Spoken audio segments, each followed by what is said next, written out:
The great meeting hall on Kepler Prime Station buzzed with nervous energy. Representatives from dozens of alien species filled the circular chamber, their different forms creating a rainbow of colors and shapes under the bright lights. Ambassador Veltar of the Ashkari people stood at the center podium, his blue skin darker than usual with worry. His forearms moved quickly as he prepared his presentation materials. Friends, colleagues, fellow beings of the galaxy, Veltar began, his voice carrying clearly through the translation devices. We face a new threat. A species has just learned to travel faster than light. They call themselves humans. A low murmur ran through the assembled delegates. New species joining galactic society was always interesting news, but Veltar's tone suggested this was different. Commander Yix of the Peaceful Lotus Coalition leaned forward in her seat, her large eyes reflecting concern. "Why do you sound so worried?" asked Delegate Mork from the Spiral Traders Union. "New species join us all the time. Most are grateful for our guidance." Veltar activated his holographic display. A blue-green planet appeared above the podium, spinning slowly. The delegates could see vast oceans, brown and green continents, and white clouds swirling around the world. This is their home planet. They call it Earth, Veltar said. At first look, it seems like a normal world, but look closer. The hologram zoomed in, showing massive storms with lightning that could power entire cities. Hurricanes bigger than most space stations. Earthquakes that split the ground open. Volcanoes spitting fire and ash into the sky. Their world tries to kill them every day, Veltar continued. Storms that would destroy our cities are normal weather for them. The ground shakes and splits, and they just rebuild. Mountains explode with fire, and they live nearby anyway. Delegate Zinra from the Crystal Confederation made a clicking sound of disbelief. Surely they live in safe areas away from these dangers. No, Commander Yix spoke up, standing from her seat. I have studied their communications. They build their largest cities right on fault lines where earthquakes happen. They live next to active volcanoes. They sail boats into storms for fun. The hologram changed to show Earth's creatures. Massive predators with teeth like knives. Tiny creatures, whose bites could kill. Fish with more teeth than a starship has weapons. Birds that could carry off small aliens. Every part of their world has something trying to eat them, Veltar explained. Their oceans have predators bigger than our largest ships. Their land has creatures that hunt in packs. Even their plants are dangerous. Some eat meat. Others are poisonous to touch. Admiral Thresh of the Corvani Empire laughed from his seat high up in the chamber. His red skin gleamed under the lights, and his black uniform was covered with medals from 100 conquered worlds. You fear mammals, Veltar? The mighty Corvani Empire has crushed 1,000 species. What could one more matter? Because they survived, Veltar said quietly. Everything I just showed you, all these deadly things, and humans are not just alive. They rule their planet completely. The hologram shifted again. This time it showed human cities. Massive structures of metal and glass reaching into the sky. Roads that stretched across continents. Lights that could be seen from space covering the dark parts of their world. They did not just survive their death world, Commander Yix added. They conquered it. They turned deserts into gardens. They built cities in places where our people could not live for 5 minutes. They tamed their entire planet. Impressive, but so what? Admiral Thresh waved a dismissive hand. Many species master their home worlds. It means nothing once they meet the power of a real galactic empire. Veltar's forearms trembled slightly. Admiral, in just 50 Earth years since they learned to travel between stars, they have already colonized 12 worlds. 12 worlds in 50 years is actually quite slow, Admiral Thresh pointed out. The Corvani Empire takes twice that many in a single season. You do not understand, Veltar said, his voice rising. These are not normal worlds. Look. The hologram showed a world covered in ice and storms. Then another world with gravity, so strong that most species would be crushed flat. A third world was shown with an atmosphere full of poison gas and acid rain. The worlds they chose to live on would kill most of us in minutes, Veltar explained. This ice world has temperatures that would freeze our blood solid. This heavy world has gravity that would crush our bones. This poison world has air that would burn our lungs. And humans live there happily, Commander Yix added. They terraformed these worlds by bringing Earth life to them, but the life they brought is just as dangerous as they are. The display showed Earth creatures living on the colony worlds. Huge Earth plants growing wild across entire continents. Earth animals hunting the native creatures to extinction. Entire ecosystems being replaced by Earth versions. They do not just colonize worlds, Veltar said. They completely remake them. They bring their entire deadly ecosystem with them. Local life cannot compete. Delegate Hixalon from the Peaceful Commerce League stood up, his green skin pale with worry. We have trade routes near human space. Our merchants report strange things. Human ships travel alone through pirate territory. Pirates avoid them. Pirates avoid everyone with strong escorts, Admiral Thresh said with another laugh. No escorts, Delegate Hixalon replied. Single human ships. Pirates who attack everything else run away when they see human ships coming. Commander Yix nodded. Our intelligence shows why. The first pirate gang that attacked a human trading ship learned a hard lesson. The humans did not just fight them off. They followed the pirates home. They destroyed every pirate base, captured every pirate ship, and turned the pirate leaders over to their victims' families. The pirates tell stories now, Delegate Hixalon added. They say humans do not forgive. They say humans do not forget. They say humans will chase you across the galaxy if you hurt innocent people. Admiral Thresh was no longer laughing. Are you telling me that one species has cleaned up pirate activity in their region? That sounds useful, not dangerous. That is what makes them truly dangerous, Veltar said softly. They are not evil. They protect the innocent. They help their friends. They build instead of just destroying. But if you threaten them or anyone they protect, they become something else entirely. The hologram showed human military exercises, ships moving in perfect formation, weapons firing with deadly accuracy, ground forces training in conditions that would kill most alien soldiers. They train constantly for war, Commander Yix reported. Every human learns to fight. Their children practice combat in school. Their entertainment includes war games and survival competitions. They prepare for threats that do not even exist yet. And they are very good at learning, Veltar added. They have studied every species they have met. They know our strengths and weaknesses. They have developed tactics to fight opponents they have never even seen. The chamber was quiet now. Even Admiral Thresh seemed thoughtful. What do you suggest? We do? Asked Delegate Morik. Leave them alone, Veltar said simply. Trade with them if they want to trade. Be friendly if they want friends, but do not threaten them. Do not attack them. And most importantly, do not try to conquer them. Admiral Thresh stood up, his metals clinking together. The Corvani Empire does not run from mammals. If these humans are as dangerous as you claim, then they are a threat that must be dealt with before they become stronger. Admiral, please listen, Veltar pleaded. Every species that has tried to fight humans has regretted it. The few that survived, anyway. But Admiral Thresh was already walking toward the exit, his staff following behind him. The Empire has decided. These humans will learn to bow to Corvani power, or they will be destroyed. We have crushed stronger species than some mammals from a death world. As the great doors closed behind the Corvani delegation, the remaining aliens sat in worried silence. Veltar slowly turned off his holographic display. We tried to warn them, Commander Yix said quietly. Yes, Veltar replied, his forearms hanging limp at his sides. Now we can only hope that when the humans are done with the Corvani Empire, they will still be willing to talk to the rest of us. 6 months after the Warning Council, the massive Corvani Imperial fleet dropped out of faster-than-light travel at the edge of Earth's solar system. Admiral Kex stood on the bridge of his flagship, looking at the tactical display with satisfaction. 1,000 warships spread out in perfect formation, enough firepower to crack a planet in half. Standard conquest formation, Admiral Kex ordered his officers.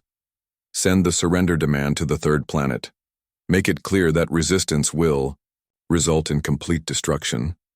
The communications officer, a young Corvani named Sub-Commander Vex, worked at his station. Demand transmitted, Admiral. We should receive their surrender within the hour.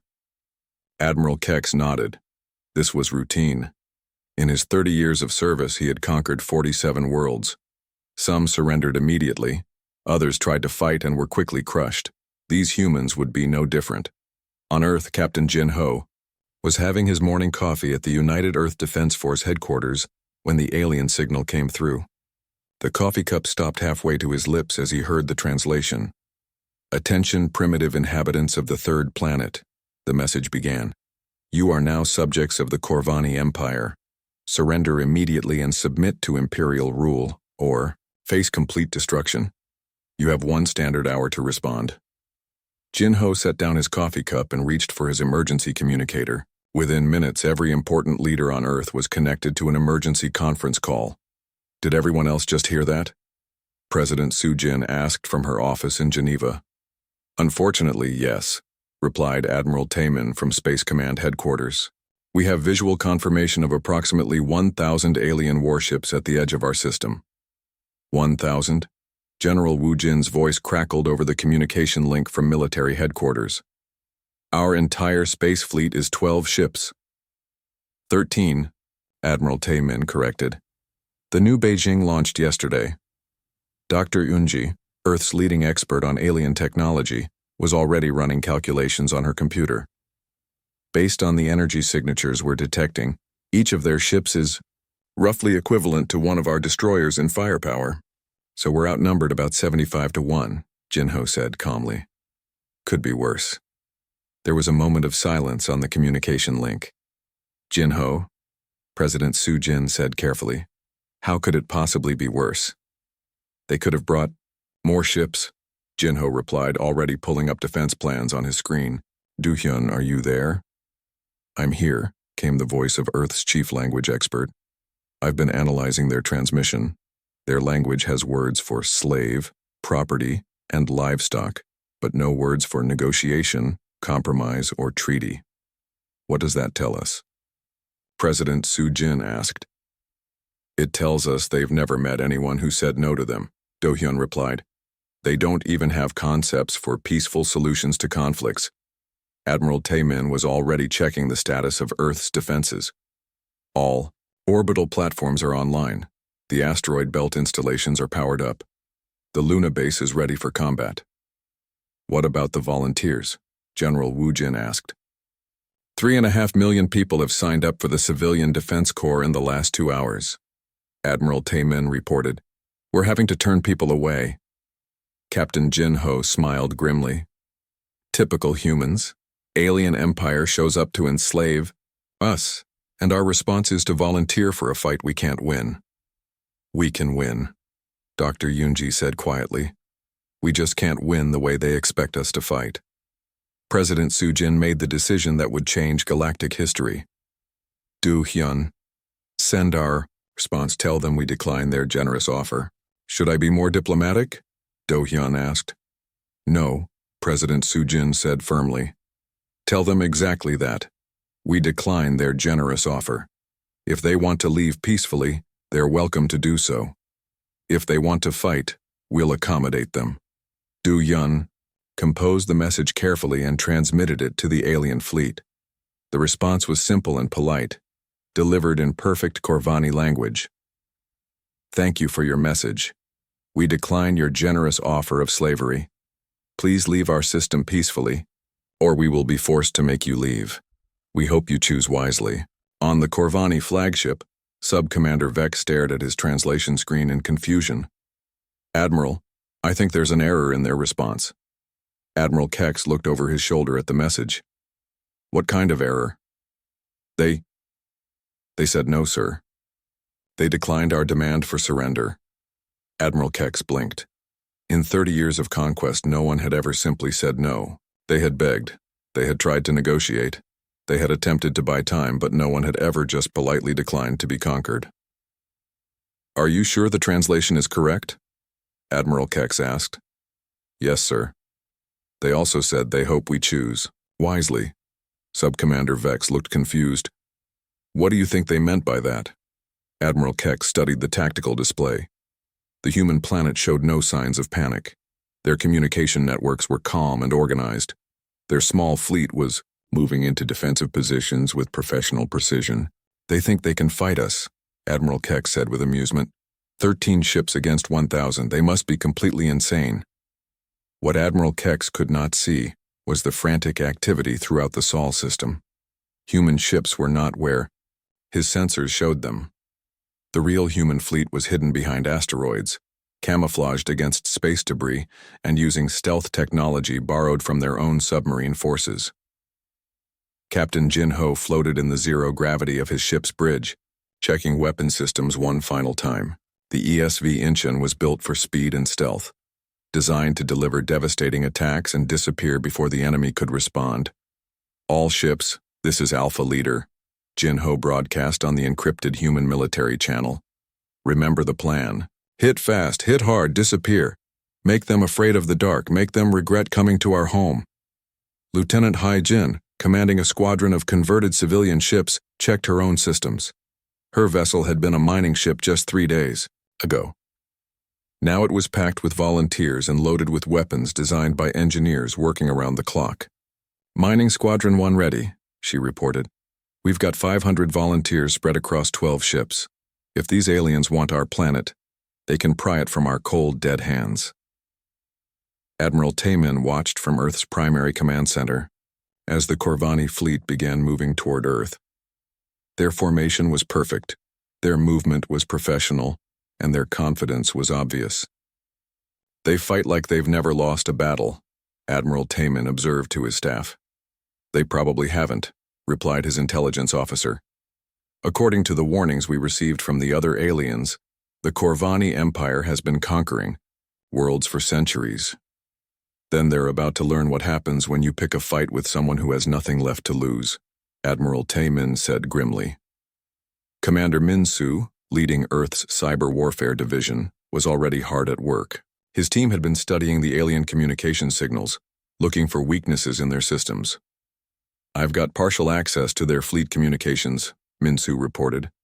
Their encryption is sophisticated, but it's designed to keep out other galactic empires, not humans. We think differently than they do. Can you disrupt their coordination? Admiral Taemin asked. Better than that, Min-Soo replied with a smile. I can make them hear ghosts. I can put human voices on their command channels speaking perfect Corvani. I can make them think we know things we shouldn't know. As the Corvani fleet approached Earth, Admiral Keck felt completely confident. His ships had overwhelming firepower, superior technology, and centuries of military experience. The humans had shown no signs of panic, but that just proved how primitive they were. They probably did not even understand the magnitude of force approaching their world. Begin the attack, Admiral Keck ordered. Standard bombardment pattern. Target their orbital installations first, then their major cities. Leave enough infrastructure to make the planet useful, but make sure they understand the price of resistance. The Corvani fleet opened fire with weapons that could level mountains. Energy beams and explosive projectiles streaked toward Earth's orbital defenses, and that was when Admiral Keck discovered that humans did not fight fair. The first surprise came when half his bombardment missed completely. The orbital installations that his sensors clearly showed were not actually there. They were decoys, projections, and false signals designed to waste ammunition. The second surprise came when the real human fleet appeared from nowhere, attacking from angles that should have been impossible. Human ships emerged from asteroid shadows, uncloaked from stealth fields, and rose from the dark side of planets where no ship should have been able to hide. The third surprise came over his communication system. A calm human voice speaking perfect. Corvani said, Admiral Keck, we know your real name is Keck Thulon. We know you have a family on Corvani Prime. We know where you went to military school. We know your service record. We know everything about you. Admiral Keck stared at his communications officer in shock. How could they know that information? It's classified at the highest levels. I don't know, sir, Subcommander Vex replied, his voice shaking. But they're on all our channels now. Every ship in the fleet is hearing human voices. The human voice continued calmly. We also know the location of your homeworld now. Thank you for the navigation data in your computers. The battle around Earth was unlike anything the Corvani Empire had ever experienced.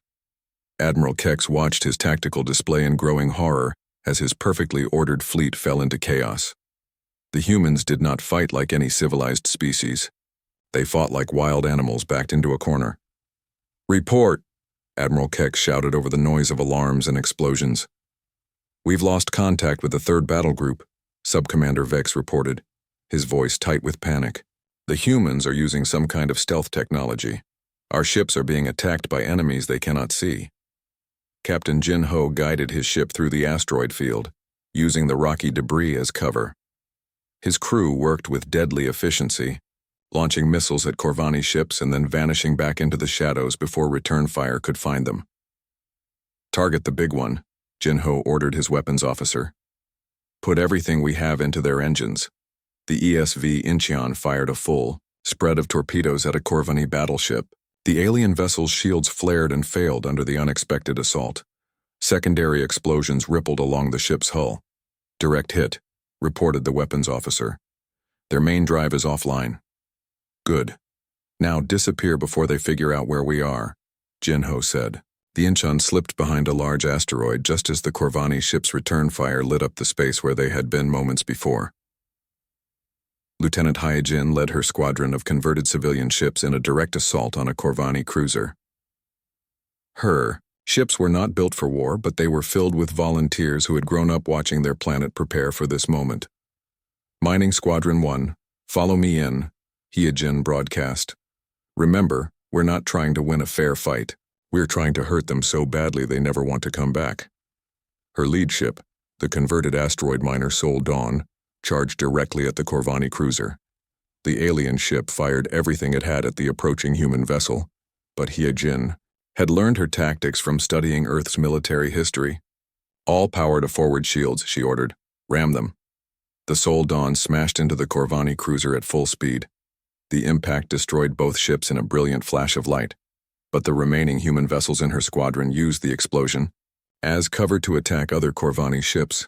Admiral Kex received the report with disbelief. "They rammed us? Deliberately?" "Yes, sir," Subcommander Vex confirmed. The human ship made no attempt to avoid collision. They flew straight into the cruiser thunder of victory. "That's suicide," Admiral Kex said. "No civilized species uses kamikaze tactics. Sir, we're receiving reports from all across the fleet. The humans are using ramming attacks, suicide drones, and weapons that violate several Galactic War conventions." Admiral Kex looked at his communications officer in confusion. "What kind of weapons?" "They're using nuclear warheads as close-range weapons, sir. They're firing them at point-blank range and detonating them between our ships and theirs." "They're irradiating their own ships?" Admiral Kex asked in shock. "They don't seem to care, sir. Their ships are heavily shielded against radiation. They're using it as a weapon against us." Commander Minsu sat in his cyber warfare center deep beneath the Swiss mountains, his fingers flying over multiple keyboards. His team had completely infiltrated the Corvani communication network. "I've got access to their fleet coordination system," Minsu reported to Admiral Taemin. "I'm feeding them false position data on our ships." "What about psychological warfare?" Admiral Taemin asked. Minsu smiled coldly. "Already in progress. Every Corvani ship is now receiving personal messages. We're telling each crew member details about their families, their home planets, their personal fears." On the Corvani flagship, the psychological warfare was working exactly as intended. Subcommander Vex listened to his personal communicator in growing terror. "Hello, Vextalon," the human voice said in perfect Corvani. "Yes, we know your real name. We know you have a mate named Kiravel and 2 offspring. We know they live in the Crystal Gardens district of Corvani Prime. We know your offspring attend the 5th Educational Center." Vextalon looked around the bridge wildly. "How do they know that? That information is not in any military database." Admiral Kex was receiving his own personalized message. "Admiral Kextalon, your service record shows you graduated 3rd in your class from the Imperial War College. Your psychological profile indicates you fear failure more than death. You should fear us more than either." "Sir, We need to retreat, Sub-Commander Vex said urgently. We're losing ships faster than we can count them. The humans are everywhere at once. Admiral Kex studied his tactical display. In just 2 hours of fighting, he had lost over 200 ships. The human fleet was still mostly intact, but that should have been impossible. His ships were more advanced, more heavily armed, and more numerous. How are they doing this? Admiral Kex muttered. The answer came from an unexpected source. Dr. Yun-ji, working from Earth's primary research facility, had been studying captured Corvani technology. Her team had been taking apart Corvani weapons, shields, and sensors. Admiral Taemin, she reported over the secure communication channel. I've figured out their weakness. Their technology is more advanced than ours, but it's designed to fight other galactic empires. They're not prepared for our tactics. Explain, Admiral Taemin said. Their shields are optimized to stop energy weapons and standard explosives, but they're vulnerable to kinetic impacts, radiation, and cyber warfare. They've never fought an enemy that uses nuclear weapons as tactical devices. What else? Their sensors are designed to track ships moving in standard formation patterns. They can't handle our stealth technology because they've never encountered anything like it. And their communication systems assume that enemies will fight honorably. Admiral Taemin understood immediately. They're not prepared for humans. Exactly. They're fighting the war they know how to fight. We're fighting the war we need to fight. General Wu Jin coordinated the ground-based part of Earth's defense from his command bunker. Massive railguns hidden on the moon fired tungsten rods at Corvani ships. The aliens had never seen kinetic weapons on such a scale. Luna Base reports direct hits on 3 enemy cruisers, his aide reported. The Corvani shields cannot stop solid projectiles at that velocity. Good. What about the volunteer squadrons? Civilian ships are engaging enemy forces throughout the system. Casualties are heavy, but morale is excellent. Everyone wants to fight. General Wu Jin nodded grimly. That was the thing about humans that no alien species understood. When their home was threatened, humans did not calculate odds or worry about casualties.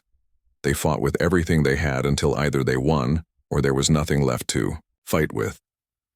So Young worked from the Diplomatic Communications Center, monitoring alien communications throughout the galaxy. Her job was to make sure other species knew what was happening. I'm picking up Ashkari transmissions, she reported. They're telling everyone that the Corvani Empire attacked the humans. What's the galactic reaction? President Sujin asked. Mixed, but mostly supportive of us. The peaceful species are horrified that the Corvani attacked without provocation. The predatory species are watching to see who wins. President Sujin nodded. Make sure everyone knows we offered peace first.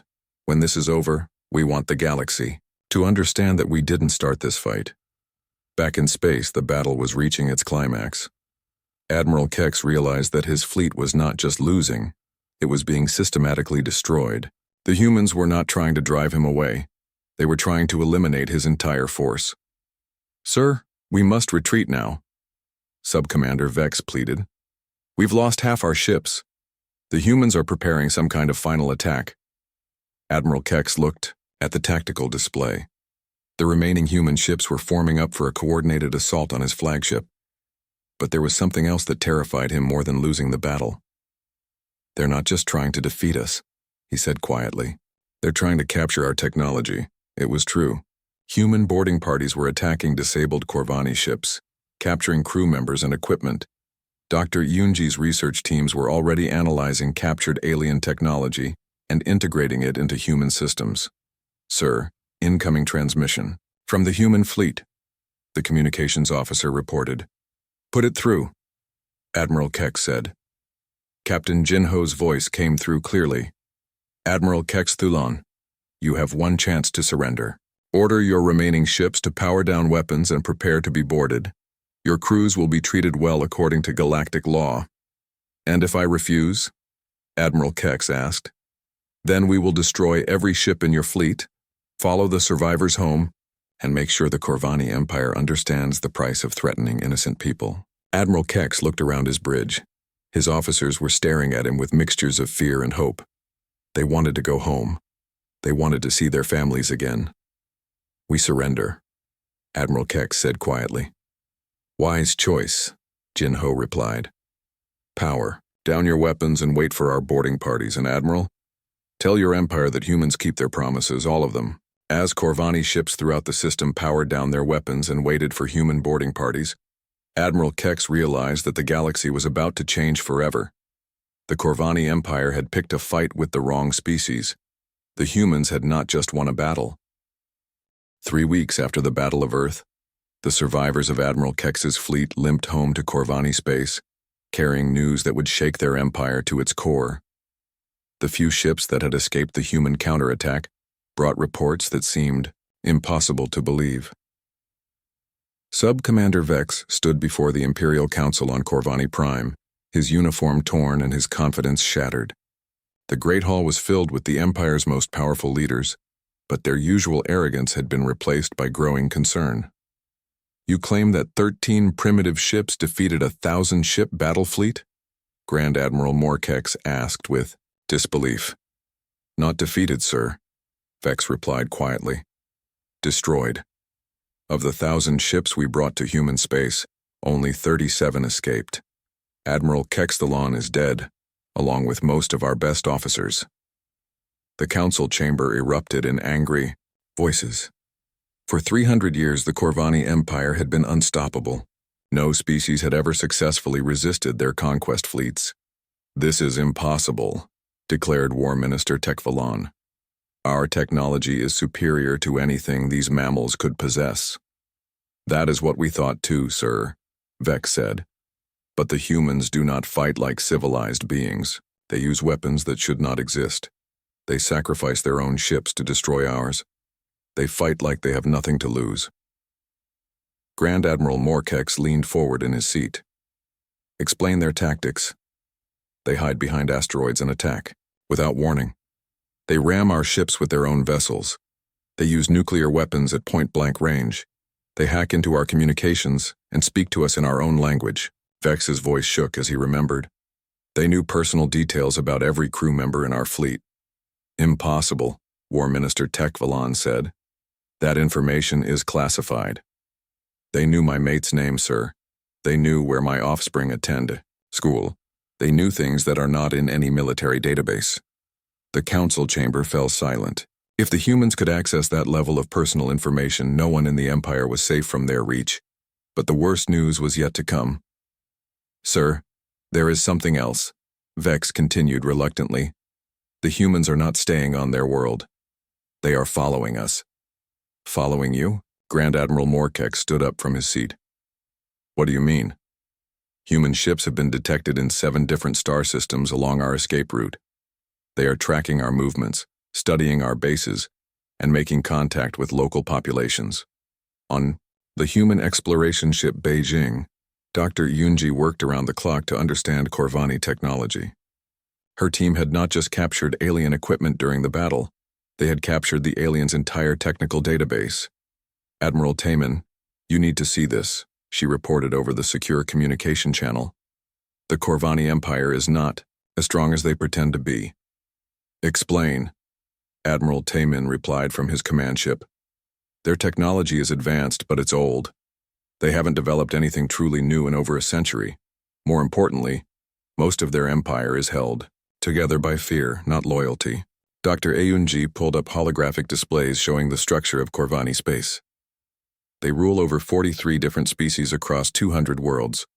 But most of these species were conquered, not allied. They hate their Corvani rulers.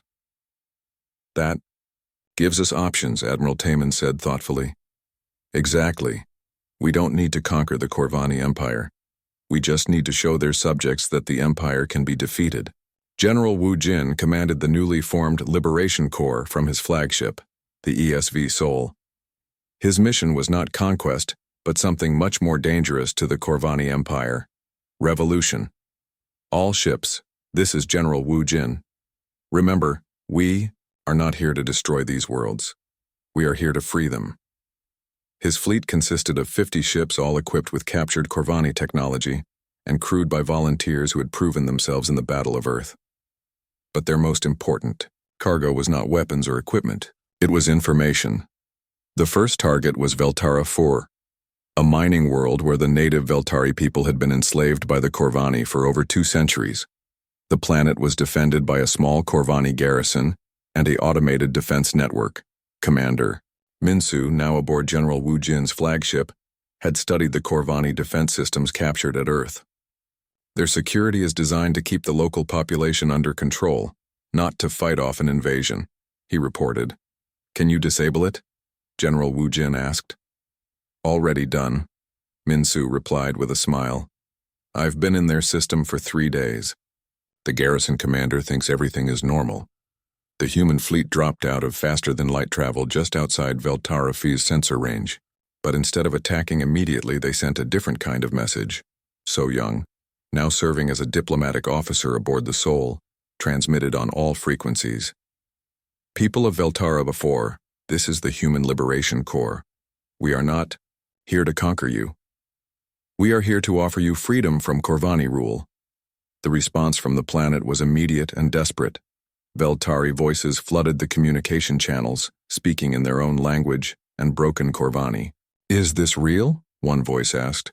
Are you truly here to help us? We have been slaves for so long, another voice added. We thought no one cared about us. General Wu Jin responded personally. We care. We have come to teach you how to fight for your freedom, but we will not force you to fight. The choice is yours. On the planet's surface, the Veltari people had lived in mining camps and industrial cities, working to extract resources for their Corvani masters. But they had never forgotten their desire for freedom. Elder Kixtala, the secret leader of the Veltari resistance, called an emergency meeting in the deep tunnels beneath Mining Station 7. The humans are real, she told the gathered resistance fighters. Our people in orbit have confirmed it. They have ships, weapons, and they want to help us. Why would aliens help us? Asked young Veltari named Nix Mora. Everyone else just ignores our suffering. Because, Elder Kixtala said with tears in her eyes, they are not like everyone else. They fight for people who cannot fight for themselves. The human liberation of Veltara IV took exactly 6 hours. But it was not a military conquest. It was a revolution. Human military advisors taught the Veltari how to disable Corvani security systems. Human weapons specialists showed them how to use captured Corvani equipment. Human communication experts helped them coordinate their uprising across the entire planet. When the Corvani garrison tried to respond, they discovered that their own weapons had been turned against them. Their communication systems had been compromised. Their local allies had switched sides. Most importantly, they discovered that fighting humans was very different from suppressing helpless civilians. Captain Jinho led the assault on the main garrison. His team moved through the Corvani base like ghosts, disabling security systems and capturing equipment. The Corvani soldiers found themselves outfought by enemies who seemed to know their every move. Surrender now and you will be treated well, Jinho announced over the base's communication system. Continue fighting and you will share the fate of Admiral Kexithulan. The garrison surrendered within an hour. But the real shock came when the human fleet prepared to leave. Elder Kixtala spoke for her people. Are you not going to stay and rule us? General Wu Jin looked confused. Why would we do that? Because that is what everyone does. They conquer us, then they rule us. We are not conquerors, General Wu Jin explained. We are liberators. This is your world. You should rule it. Before leaving, the humans did 3 things that changed everything. First, they left behind weapons, communication equipment, and technical advisors. Second, they helped the Veltari establish contact with other resistance movements throughout Corvani space. Third, they broadcast the entire liberation operation to every world in the region. The message was simple and clear. The Corvani Empire could be defeated. Freedom was possible.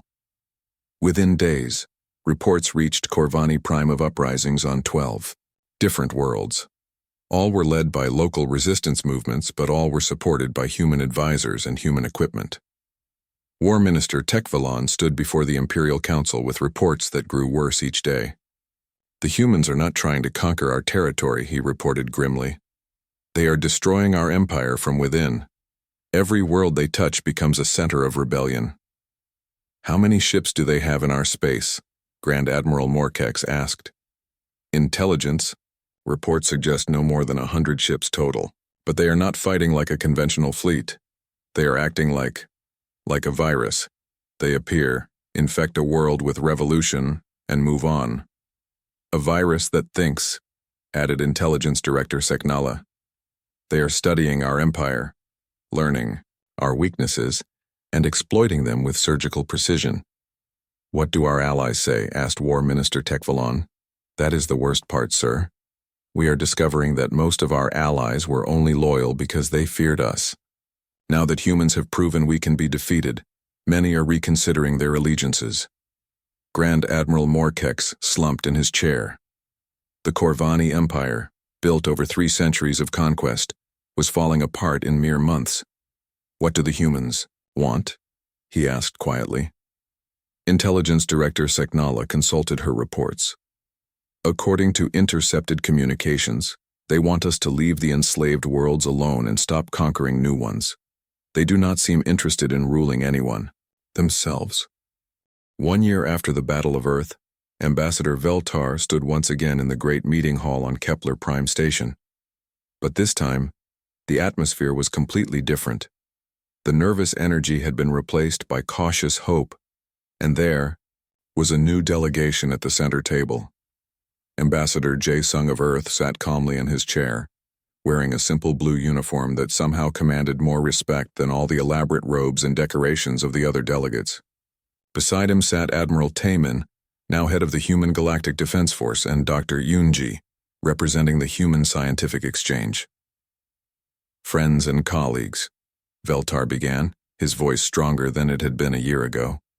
We are here to discuss the new reality of our galaxy.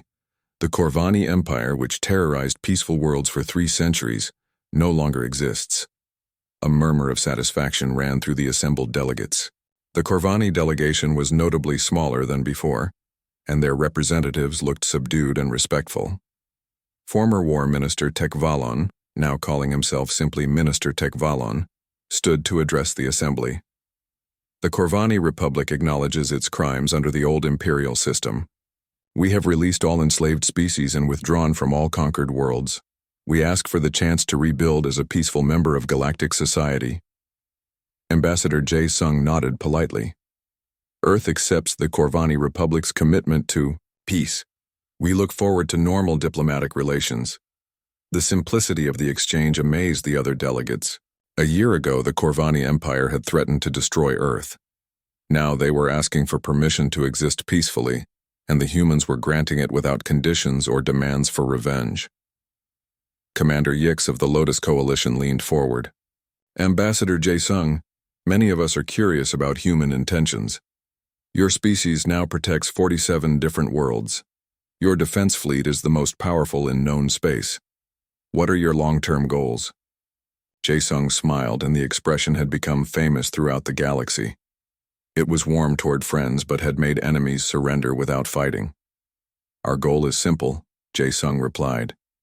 We want to live in peace. We want our friends to live in peace. We want to explore the galaxy, learn new things, and help people who need help. We have no interest in ruling anyone. But you do rule, pointed out Delegate Hixalon from the Peaceful Commerce League. The world's under your protection. Follow human leadership. No, Jae-sung corrected gently. They follow their own leaders. We simply promise to protect them from anyone who tries to conquer them. Dr. Yoonji stood to address the assembly. Perhaps I can explain better with examples. The Veltari people now govern their own world.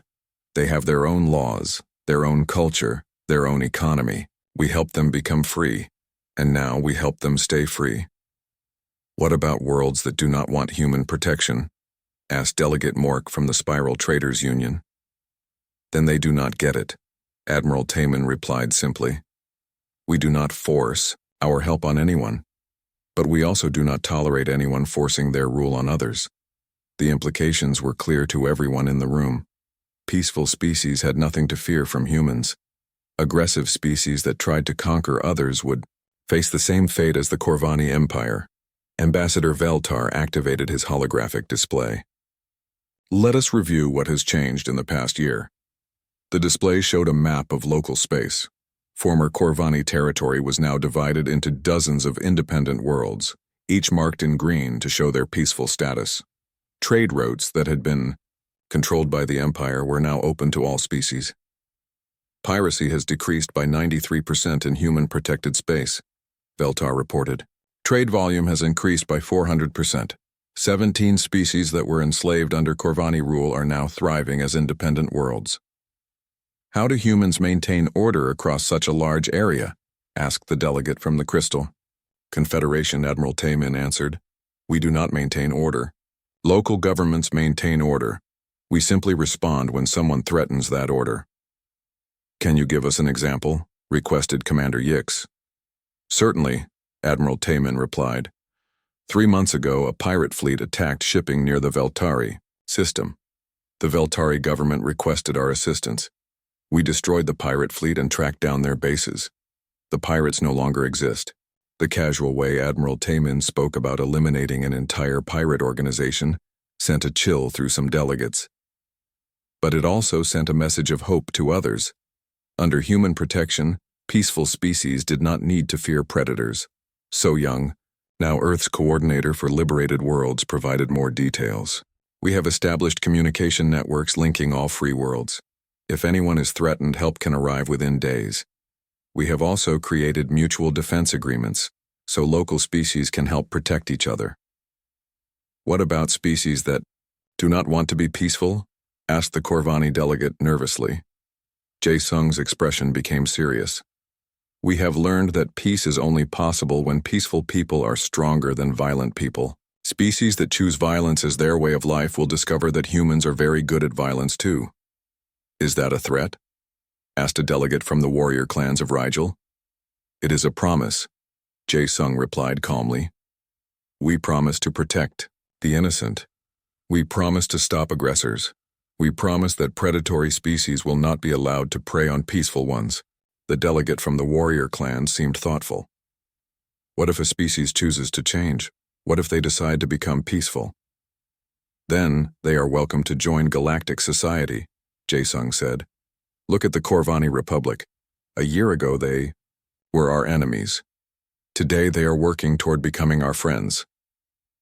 Minister Tekvalon nodded gratefully. The humans could have destroyed us completely.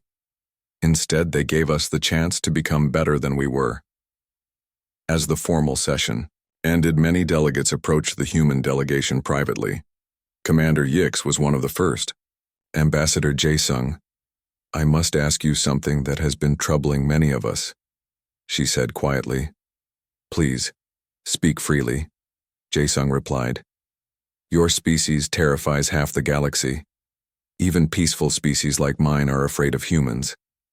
You have the power to conquer everyone, but you choose not to. Why should we trust that this will not change? Jae Sung considered the question carefully. Commander Yix, let me tell you something about humans. We are not naturally peaceful. We are naturally protective. We fight when we must, but we prefer to build rather than destroy. But what happens when your interests conflict with ours? Then, we will negotiate, compromise, and find solutions that work for everyone. That is what civilized people do. And if negotiation fails, Jae Sung's smile became a little cooler, then you will discover that we are much better at finding creative solutions than we are at giving up.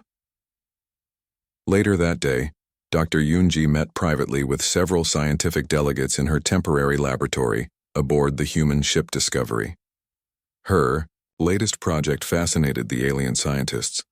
We are mapping the entire galaxy, she explained, showing them a three-dimensional hologram of local space, not for conquest but for exploration. We want to know what is out there. Have you found anything interesting? Asked the lead scientist from the academic collective. Many things, Dr. Yoonji replied. We have discovered 17 new species, 3 of which are spacefaring. We have found evidence of ancient civilizations that disappeared millions of years ago, and we have found signs that there may be threats in deep space that no one has encountered yet. The alien scientists looked concerned. What kind of threats? We do not know yet. But our exploration fleets are investigating. If there are dangerous species beyond known space, we want to be prepared. Du Hyun, now Earth's chief diplomatic linguist, joined the conversation. We have also been studying galactic history. It appears that aggressive species have been a problem for millions of years. The pattern always repeats. Someone builds an empire through conquest, terrorizes everyone for centuries, then eventually falls to a stronger aggressor. You think this cycle will continue? Asked one of the scientists.